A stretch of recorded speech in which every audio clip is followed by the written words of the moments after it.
அஸ்ஸலாமு அலைக்கும் வரஹ்மத்துல்லாஹி வபரகாத்து.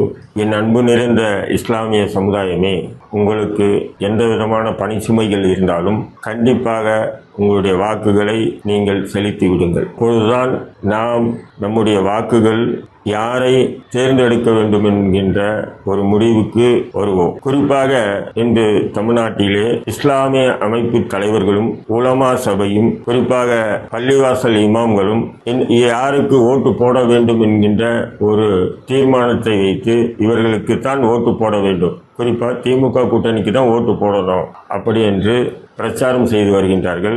இது ஒரு தவறான முன்னுதாரணம். இஸ்லாமிய மக்களுக்கு தெரியும் யாருக்கு வாக்களிக்க வேண்டும் என்று. அவர்கள் யாருக்கு வேண்டுமானாலும் வாக்களிக்கட்டும். ஆனால் இவர்களுக்கு தான் வாக்களிக்க வேண்டும் என்றால் கடந்த 5 ஆண்டுகளாக திமுக முஸ்லிம்களுக்கு என்ன நன்மை செய்தது என்பதை இந்த உலமா சபையும் பள்ளிவாசலில் பயான் என்ற பிரசங்கம் செய்யக்கூடிய இமாம்களோ அல்லது இஸ்லாமிய அமைப்பு தலைவர்களோ சமுதாயத்திடம் இதுவரையில் ஒரு தெளிவான விளக்கத்தை கொடுக்கவில்லை.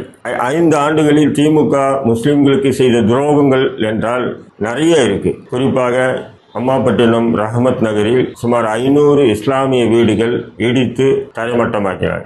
உங்களுக்கு தெரியும் யார் ஆட்சி வந்தால் நல்லா இருக்கணும். அவர்களுக்கு உங்களுடைய வாக்குகளை தவறாமல் செலுத்துங்க.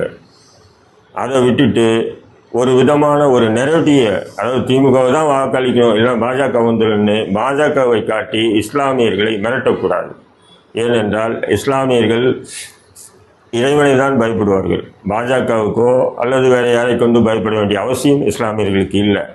அதே போன்று திமுகவுக்கு வேணால் பாஜகவை கொண்டு பயம் இருக்கலாம். ஏன்னு சொன்னால் லட்சக்கணக்கான கோடிகளை கடந்த 5 ஆண்டுகளில் ஊழல் செய்து வைத்திருக்கிறார்கள்.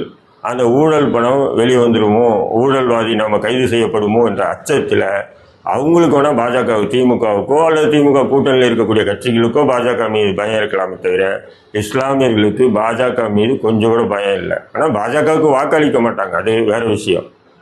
அது வாக்களிங்கன்னு சொல்லவும் கூடாது.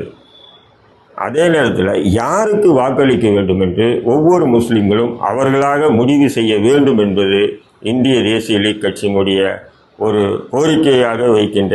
நாம் பேசக்கூடியதை ஆத்திரத்தோடு பார்க்காதீர்கள், அனுதாபத்தோடும் பார்க்காதீர்கள், நடுநிலையோடு பாருங்கள். நிச்சயமாக இதில் உண்மை உங்களுக்கு தெளிவாகும். வசலாம்.